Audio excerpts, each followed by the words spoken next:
Mummy के मैं 1 महीना पहले बोलिए कि हाँ सारा चीज हमरा दिल के बट लेकिन हमरा अपना मातृभाषा नहीं सीखल के। तो जहाँ भी मैं गया वहाँ पे शुरुआत में लोग बोलेंगे कि एक बिहारी है, लेकिन धीरे धीरे उनको यकीन हो गया कि बिहारी क्या कर सकता है। बचपन में मुझे लोग कुछ कहते थे कि बहुत जिद्दी है। मैं अब कहता हूँ कि जिद्दी है तो ठीक है, मैं ये करूँगा, मैं करके दिखाऊंगा। ये जिद भी बहुत अच्छी चीज़ है। 110 लोगों में मेरा स्थान जो होता था वो 40-50 के आसपास होता था, लेकिन पापा मुझे कभी फोर्स नहीं किया कि तुमको पहला स्थान ही लाना है। मैं ये विश्वास दिलाना चाहता हूँ कि आप लोगों ने जैसा भी सोचा होगा उस पर मैं खरा उतरने की कोशिश करूँगा। शुभ संध्या। हमें सबसे पहले अपने मातृभूमि के प्रणाम करे छिए। यहाँ पे उपस्थित सारे लोगों के नमन करे छिए। हमरो नाम शुभम कुमार छे। हमरा ठेठी उतना अच्छा ना आवे छे। मम्मी के मैं 1 महीना पहले बोलिए कि हाँ सारा चीज हमरा दिल के बट लेकिन हमरा अपना मातृभाषा नहीं सीखल के। तो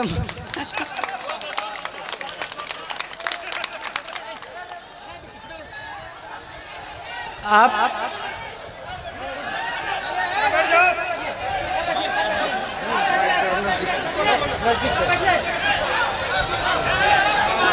ठेठी मैथिली का एक बोली है।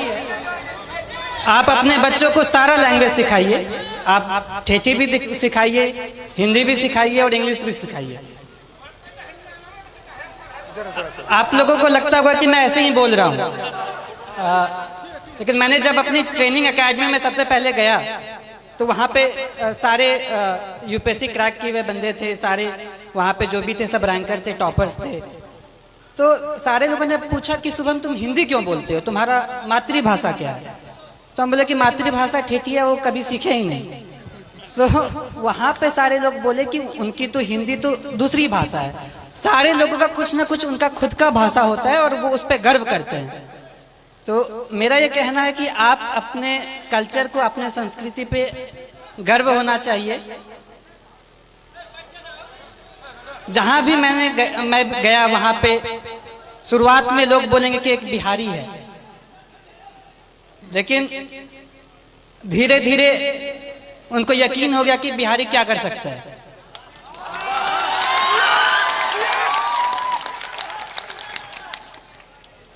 वो बोला कि बिहारी ऐसे बोलता है। बोले गुजराती भी तो अपना अलग भाषा बोलता है। कभी साउथ वाले लोगों को देखा कैसे हिंदी बोलते हैं। मेरा ये कहना है कि अपने पे आपको कॉन्फिडेंस होना चाहिए, आत्मविश्वास होना चाहिए, अपने पे गर्व होना चाहिए। जब आप अपने को जान पाएंगे तो ही आप अच्छे से अपने लाइफ में कुछ कर सकते हैं, क्योंकि फिर आप अपना 100% देंगे। मैं जो भी हूँ वो मैं अपने परिवार वालों की वजह से हूँ। मेरे परिवार में पापा, मम्मी, चाचा, चाची, दीदी, भाई बहन सबका महत्व है। मैं कहीं पे भी गया हर दिन मम्मी पापा से, हर दिन अपने परिवार वालों से बात किया। तो ये कहने के लिए एक छोटा सा बात है, लेकिन जब आप अपने लोगों के पास रहते हो और उनका फुल सपोर्ट आप पे होता है, तो मुझे ये लगा कि अगर मैं एग्जाम नहीं भी क्वालिफाई कर पाऊँ, फिर भी मेरे परिवार मेरा हमेशा साथ देगा। कभी भी ऐसे पापा नहीं बोले कि ये एग्जाम नहीं क्वालिफाई करोगे तो क्या होगा, वैसा कुछ नहीं। तो ये बहुत बड़ा रोल प्ले किया मेरे सक्सेस में। एग्जाम के हर घड़ी में हर स्टेज पे मैं ये बोला कि पापा इतना मुश्किल है, मुझसे नहीं हो पाएगा। लेकिन पापा कहते थे कि नहीं, तुम कर सकते हो, तुमको जितना विश्वास तुम पे है उससे ज्यादा मुझ पे तुम पे है। तो ये सपोर्ट जो है वो बहुत यूनिक रहा, वो बहुत अलग किस्म का सपोर्ट रहा। और दूसरी बात जो पापा कह रहे थे कि चाचा भी कह रहे थे कि घर का माहौल अच्छा होना चाहिए, तो अभी तक मैं एक इंसिडेंस मैंने नहीं बताया है कि मुझे असल में मोटिवेशन कहाँ से मिला। एक बार ऐसा हुआ कि पापा को याद भी नहीं होगा, बालदेव दादा मेरे घर पे आते हैं। वो अपनी बेटी की शादी के लिए कुछ 3,000 रुपये पापा से उधार पे लिए होंगे, और उनकी बेटी की शादी पापा यहाँ मंदिर में कराए थे।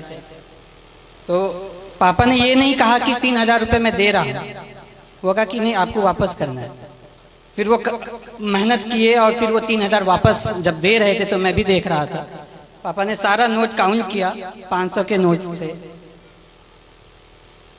फिर एंड में 3,000 रुपये दादा को दे दिया कि ये आपकी मेहनत की कमाई है, ये अपने साथ रखें। ये मैं कहना चाहता हूँ कि इससे ये क्या हुआ कि वो सामने वाला मेहनत किया, वो कमाई, वो फ्री का पैसा नहीं समझा। इसी तरह मैं भी चाहता हूँ, मेरी ये कामना है कि मैं भी लोगों के लिए काम करूँ। एक बार रिजल्ट आ जाना बड़ी बात होती है, लेकिन उससे बड़ी बात है कि लोगों के आशाओं पे खड़ा होना।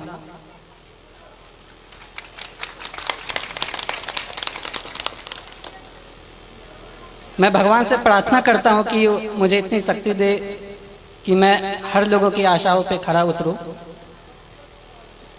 इसके अलावा आप जो भी रहें, लेकिन सबसे पहले आप आदमी अच्छा बने।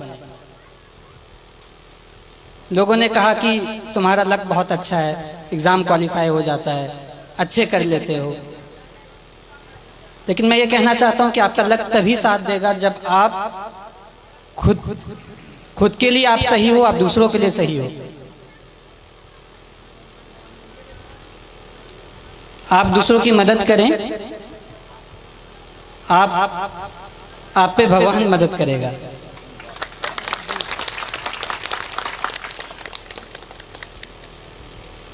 छात्रों के लिए मैं ये कहना चाहता हूँ कि जैसे बचपन में मुझे लोग कुछ कहते थे कि बहुत जिद्दी है, मैं अब कहता हूँ कि जिद्दी है तो ठीक है, मैं ये करूँगा, मैं करके दिखाऊंगा। ये जिद भी बहुत अच्छी चीज़ है।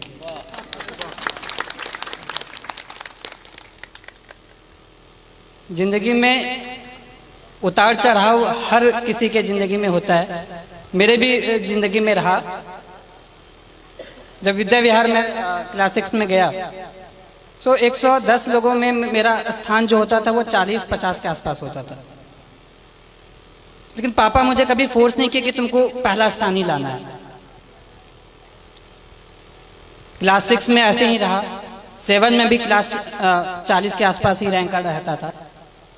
क्लास 8 में किसी ने मुझे कह दिया कि शुभम बहुत लकी है, 40 के आसपास रैंक आता है, सेक्शन ए में चले जाते हो।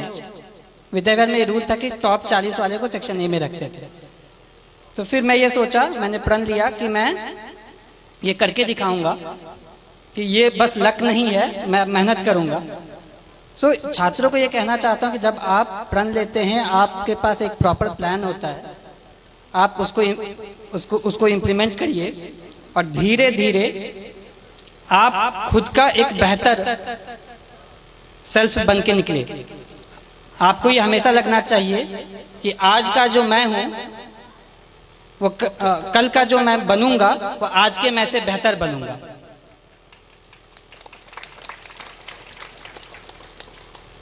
जिंदगी बहुत चीज़ सिखाती है, संघर्ष बहुत चीज़ सिखाता है, और लाइफ के हर फेज में हमारी कोशिश ये रहती है कि मैं अपना एक बेटर सेल्फ बनूं, मैं इससे भी और अच्छा बनूं, और मेरा भी यही रहेगा। लास्ट में मैं एक पंक्ति बोलूँगा कि कर्मण्ये वधिकरस्ते माँ फलेषु कदाचन, अर्थात आप कर्म करिए, फल की चिंता ना करें, फल तो कभी ना कभी आ ही जाएगा। धन्यवाद। शुभम कुमार को बहुत बहुत धन्यवाद।